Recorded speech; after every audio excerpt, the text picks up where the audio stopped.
دجال کا ذکر بہت ساری حدیث میں ہے، لیکن ایک حدیث جس میں ہمیں دجال کی ایگزیکٹ لوکیشن کے بارے میں بہت سارے ہنٹس دیے گئے ہیں۔ صحیح مسلم حدیث نمبر 2942، اور یہ حدیث آپ نے کئی بار سنی ہوگی کہ ایک دن بڑی محفل میں رسول خدا صلی اللہ علیہ وسلم کے پاس ایک شخص آیا۔ اسلام قبول کرنے کے بعد اس نے اپنے ساتھ پیش آنے والے ایک عجیب و غریب واقعے کا ذکر کیا کہ میں اور کچھ لوگ ایک دن عرب سے مشرق کی طرف سفر کر رہے تھے کہ ہم ابھی راستے میں تھے کہ اچانک سمندر کا موسم بدل گیا اور طوفان نے ہماری کشتی کو گھیر لیا اور ہم راستہ بھٹک گئے۔ تقریباً 1 مہینہ بھٹکنے کے بعد آخر کار ہماری کشتی ایک جزیرے پر جا پہنچی۔ بڑی کشتی سے اتر کر چھوٹی کشتیوں کے ذریعے ہم اس جزیرے تک جا پہنچے۔ وہاں پہنچتے ہی ہماری ملاقات ایک انتہائی عجیب و غریب قسم کی مخلوق سے ہوئی جسے ہم نے پہلے کبھی نہیں دیکھا۔ انتہائی کالا رنگ، خوفناک شکل اور جس کے جسم پر بہت زیادہ بال تھے۔ ہم نے اس کا نام دریافت کیا تو اس نے اپنا نام جساسہ بتایا۔ ہم نے اس کے متعلق مزید دریافت کرنے کی کوشش کی تو اس نے ہمیں اشارے سے تھوڑی دور بنے ایک مندر کی طرف جانے کا کہا کہ وہاں جاؤ، ایک شخص وہاں بہت شدت سے آپ لوگوں کا انتظار کر رہا ہے۔ ہم مندر کی جانب بڑھنے لگے۔ وہاں پہنچنے پر اندر ہم نے ایک شخص کو زنجیروں سے باندھے ہوئے دیکھا۔ اس شخص نے ہم سے 3 سوال پوچھے کہ مجھے بیسان کے درختوں کے بارے میں بتاؤ کہ وہ اب تک پھلدار ہیں۔ ہم نے جواب میں کہا ہاں بالکل، وہ بہت پھلدار ہیں۔ اس نے کہا بہت جلد وہاں کچھ نہیں ہوگا۔ اس نے پوچھا کہ مجھے لیک آف تائبیریا کے بارے میں بتاؤ، کیا اس میں پانی اب تک موجود ہے؟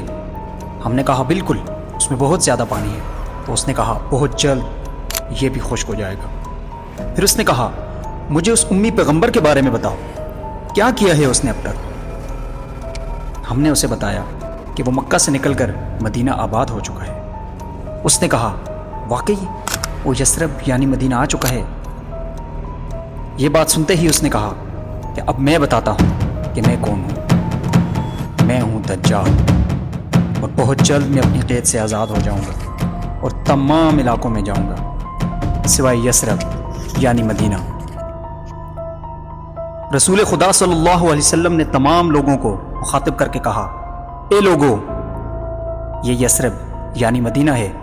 تمیم داری جو کہہ رہا ہے وہ سچ کہہ رہا ہے۔ یاد رکھو دجال شام کے سمندر میں ہے نہ کہ یمن کے۔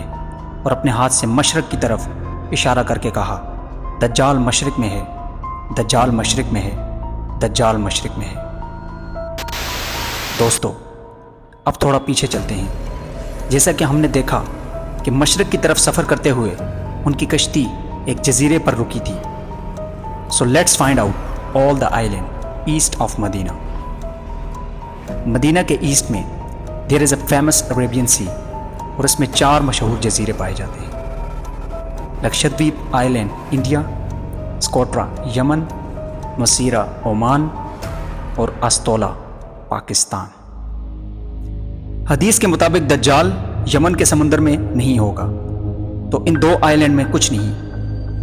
رسول اللہ صلی اللہ علیہ وسلم نے مدینہ میں جو مشرق کی طرف اشارہ کیا تھا، اگر ہم اس طرف ایک سیدھی لائن کھینچیں تو وہ بالکل استولا آئی لینڈ کے اوپر سے ہو کے گزرتی ہے۔ جب جساسہ نے ان کو ایک مندر کی طرف بھیجا تھا، اس جزیرے پہ مندر کی کچھ باقیات تو موجود ہونی چاہیے۔ انڈیا کے اس جزیرے پر ایسا کچھ نہیں، لیکن پاکستان کے استولا آئی لینڈ میں پتہ ہے کیا ہے؟ مندر۔ لیکن یہ تو 1450 سال پہلے کی بات ہے۔ مندر تو ابھی یہی کوئی 40-50 سال یا زیادہ سے زیادہ 100 سال پہلے بنا ہوگا۔ لیکن نہیں، استولا آئی لینڈ پر مندر 2000 سال پرانا ہے۔ اور مندر بھی کس کا؟ جاننا چاہیں گے؟ غور سے دیکھیں۔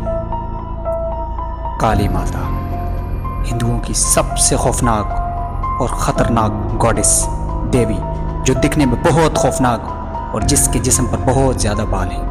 کچھ یاد آیا؟ جساسہ۔ ان صحابیوں نے جس عجیب مخلوق کی بات کی تھی وہ بالکل ہندوؤں کے اس بھگوان دیوی سے ملتا جلتا ہے، لیکن یہ جو جساسہ ہے اس کو غور سے دیکھیں۔